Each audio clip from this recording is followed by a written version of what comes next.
all, welcome back to your very own channel, Classes with Neha. Buckle up your shoe as we gear up for question number 2 from exercise 3.1, Understanding Quadrilaterals.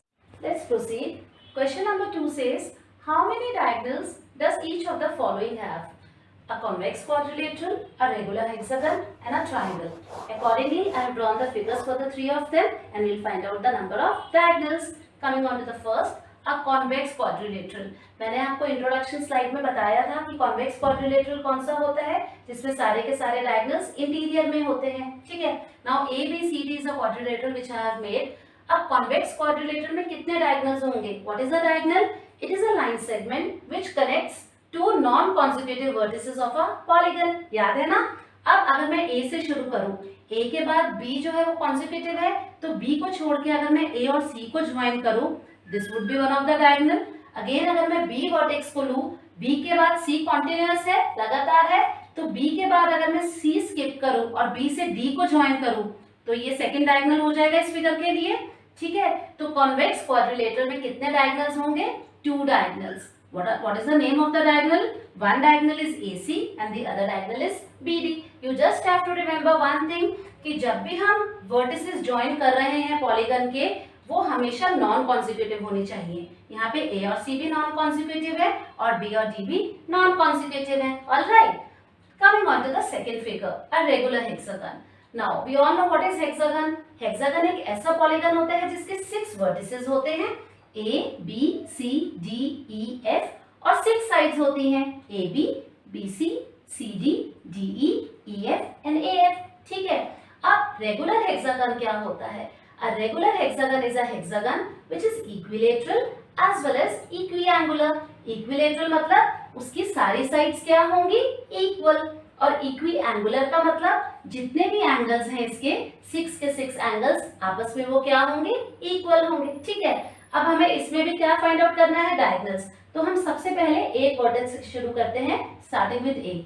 ए के बाद मैं क्या B ले सकती हूँ? The answer is नहीं ले सकती क्योंकि वो कॉन्सेक्यूटिव है. तो ए से मैं पहले किसको ज्वाइन करूंगी? सी को. ठीक है. फिर ए से किसको करूंगी? डी को, क्योंकि ए के बाद सिर्फ जो बी है वो कॉन्सेक्यूटिव है. ए के साथ मैं सी, डी, ई पेयर अप कर सकती हूँ, एफ नहीं कर सकती क्योंकि ए से एफ भी कॉन्सेक्यूटिव है. ठीक है. तो एक डायगोनल हो गया ए सी, एक डायगोनल हो गया ए डी, एक डायगोनल हो गया ए ई. अंडरस्टूड? ये 3 डायगोनल्स हो गए. अब ए वर्टेक्स मेरा खत्म है. क्यों खत्म है? ए के बाद बी भी नहीं ले सकती, ए के साथ एफ भी नहीं ले सकती क्योंकि वो लगातार है. Coming on to the B vertex. अब बी के बाद में सी नहीं ले सकती. क्यों नहीं ले सकती? क्योंकि सी कॉन्टिन्यूअस है. तो बी के साथ हम किसको पेयर अप करेंगे? डी को करेंगे. तो एक डायगोनल बन गया बी डी. देन बी को मैं किसके साथ पेयर अप करूंगी? ई के साथ. तो बी के साथ क्या बन गया? पीई. अब बी को मैं किसके साथ करूंगी? एफ के साथ. क्यों? क्योंकि वो नॉन कॉन्सेक्यूटिव है. तो 3 डायगोनल्स बन गए हमारे ये वाले. ठीक है. अब हम किस वर्टेक्स पे आएंगे? सी पे. सी के बाद अगेन मैं डी को स्किप करूंगी क्योंकि वो कॉन्सेक्यूटिव है. सी से मैं किसको ज्वाइन करूंगी? ई को. ओके. उसके बाद मैं सी को किससे ज्वाइन करूंगी? एफ से. एक और डायगोनल बन गया. ठीक है. अब आप देखो, सी के साथ मैंने डी भी कर दिया, ई भी कर दिया और एफ भी कर दिया. अब हम किस वर्टेक्स पे आएंगे? डी पे. डी के साथ ई में कर सकती हूँ क्या? नहीं कर सकती. डी के साथ एफ कर सकती हूँ? बिल्कुल कर सकती हूँ क्योंकि वो नॉन कॉन्सेक्यूटिव है. अब आप देखिए, हमने सारे के सारे वर्टिसेस को कनेक्ट कर दिया है. ए के साथ भी सारे डायगोनल्स कनेक्टेड हैं, बी के साथ भी सारे, सी के साथ भी सारे, similarly for D, E and F. तो कितने डायगोनल्स हैं? काउंट कर लेते हैं. 1 2 3 4 5 6 7 8 and 9. तो 9 diagonals you are getting for this particular regular hexagon. ठीक है. आप एक एक को बना के भी काउंट कर सकते हैं और टोटल लास्ट पे भी आप काउंट कर सकते हैं. Now coming on to the last figure which is a triangle. Now herein I have drawn a triangle A B C. अब हमें बताना है कि इस फिगर में कितने डायगोनल्स हैं. Starting with vertex A. अब आप देखिए, A वर्टेक्स से जो B और C है वो कॉन्टिन्यूअस है. ओके. B के साथ जो वर्टिसेस है कॉन्टिन्यूअस है वो C और A हैं. अगेन C के साथ कौन से कॉन्टिन्यूअस है? A और B. बट डायगोनल के लिए क्या प्रीरिक्विजिट है कि जितने भी लाइन सेगमेंट्स हम ज्वाइन कर रहे हैं या बना रहे हैं, they have to be with non consecutive vertices. But यहाँ पे तो नॉन कॉन्सेक्यूटिव है ही नहीं, क्योंकि अगर मैं ए के साथ देखूं, ए के साथ बी भी कॉन्टिन्यूअस है, ए के साथ सी भी है, तो मैं डायगोनल नहीं बना सकती. सिमिलरली बी के साथ सी और ए भी कॉन्टिन्यूस है, यहाँ से भी डायगोनल नहीं बन सकता। सी के साथ भी सिमिलर केस है, तो it will have 0 diagonal. So how many diagonals a triangle has? 0. So convex quadrilateral has 2, regular hexagon has 9, while a triangle has 0 diagonals. You can make a note. Not as big as a tree. Let's start with question number 3 from exercise 3.1. It says, what is the sum of the measures of the angles of a convex quadrilateral? Will this property hold if the quadrilateral is not convex? Make a non-convex quadrilateral and try. First, we are going to concentrate on the first part of the question. What is the question saying? एक मैंने convex quadrilateral बना लिया है, namely A, B, C, D. Okay, मुझे उसका sum of the measures of angles बताना है. अब convex quadrilaterals के 4 angles कौन से हैं? Angle A, angle B, angle C, angle D. और convex quadrilateral क्या होता है हमें सबको पता है, when all the diagonals are lying in the interior of the polygon. All right. Now already I have drawn a diagonal, namely AC. Now this diagonal AC is dividing this angle A of the quadrilateral into 2 parts, say 1 and 2, and angle C into 3 parts, namely 3 and 4. Understood? Now you can easily see this quadrilateral ABCD, because of this diagonal AC, is divided into 2 triangles. Yes, you heard it right. Triangle ABC and triangle ADC. अब क्योंकि हमें proof करना है, हमें निकालना है कि sum of measures of angles of quadrilateral क्या होगा, तो हम क्या करेंगे, एंगल सम प्रॉपर्टी का यूज करेंगे ट्रायंगल्स की और रिजल्ट को कंक्लूड करेंगे. अब in triangle ABC I can say angle 2 plus angle B plus angle C. What will say angle 2 plus angle B plus angle 4 is equals to 180 degree.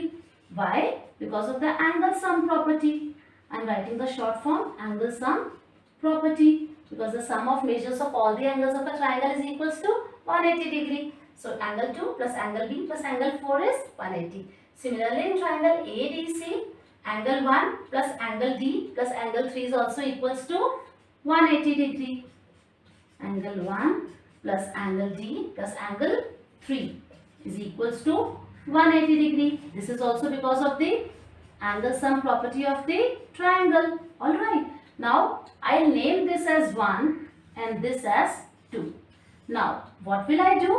I'll add these two equations. Why these are called equations? क्योंकि equal to sign है. मैंने आपको पहले भी बताया है equation कब होती है, जब भी दो expressions left hand side और RHS के बीच में equal to का sign हो, that is an equation.